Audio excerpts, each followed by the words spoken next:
The Gray Silhouette.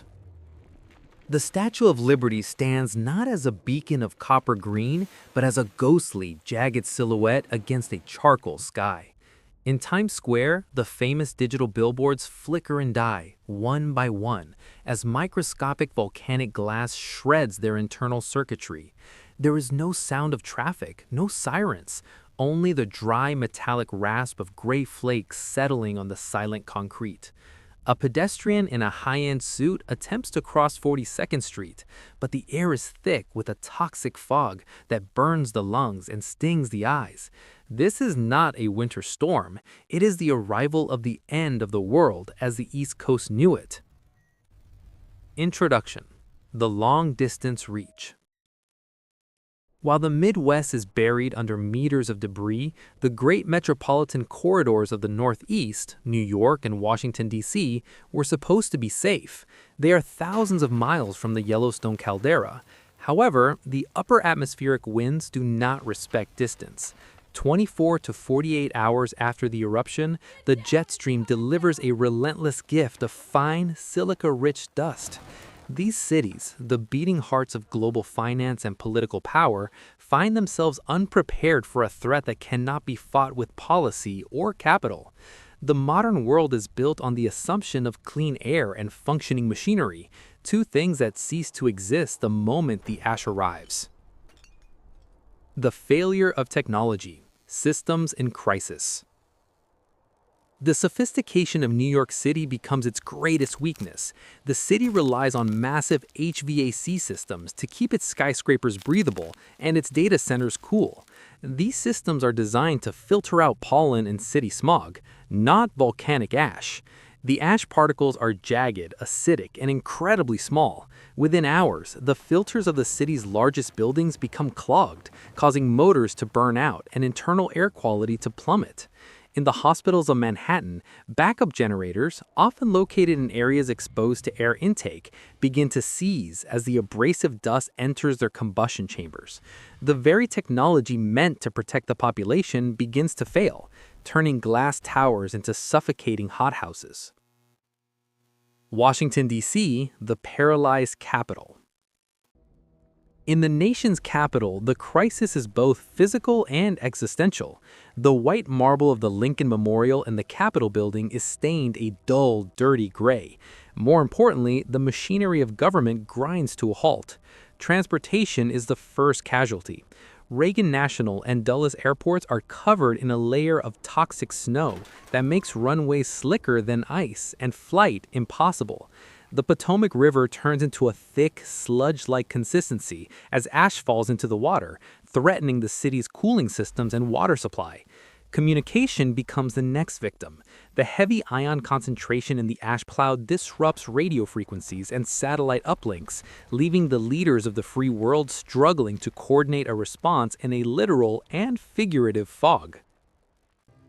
The climax: the short-circuiting of civilization.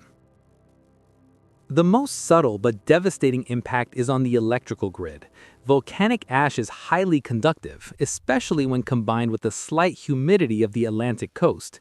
As the ash coats the insulators on power lines and transformers across the Northeast, it creates flashovers, massive short circuits that cause transformers to explode in bright green bursts. New York City, a place that never sleeps, is plunged into a darkness deeper than any blackout in its history. Without power, the pumps that keep the subways from flooding stop working. Without power, the elevators in residential high-rises become steel coffins for those unable to walk down 50 flights of stairs. The city does not burn, it simply stops.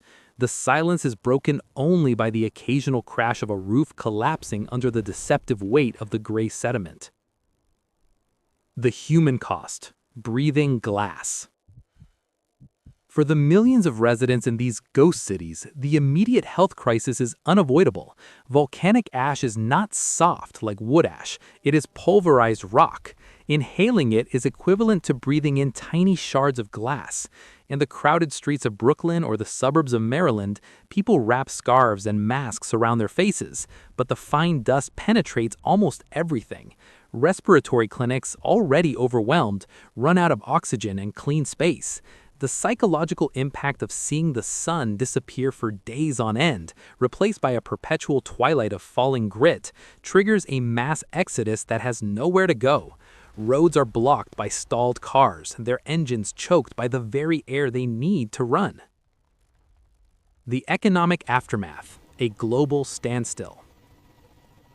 As New York sits paralyzed, the global financial system feels the tremor. The New York Stock Exchange, though largely digital, relies on physical infrastructure and humans who can no longer reach their posts. The paralyzation of Washington, D.C. means the federal response to the disaster in the West is fractured and slow. These cities, once symbols of human dominance over nature, are revealed to be fragile ecosystems. The cost of cleaning the ash from a single city like New York is estimated in the hundreds of billions, but the task is nearly impossible. Where do you move 1 billion tons of toxic dust when every surrounding state is also covered in it? Conclusion: the lessons of the gray era. By the end of the first week, New York and Washington, D.C. have become monuments to a lost age. They are no longer the bustling centers of the world, but quiet, gray museums. The ash continues to fall, a slow and steady rain of stone. This event reshapes the American identity, forcing a shift from a culture of expansion and consumption to one of basic survival and adaptation. The ghost cities serve as a stark warning. No matter how high we build our towers or how complex we make our systems, we remain at the mercy of the earth beneath our feet. The transition from the modern world to the gray era is swift, silent, and irreversible.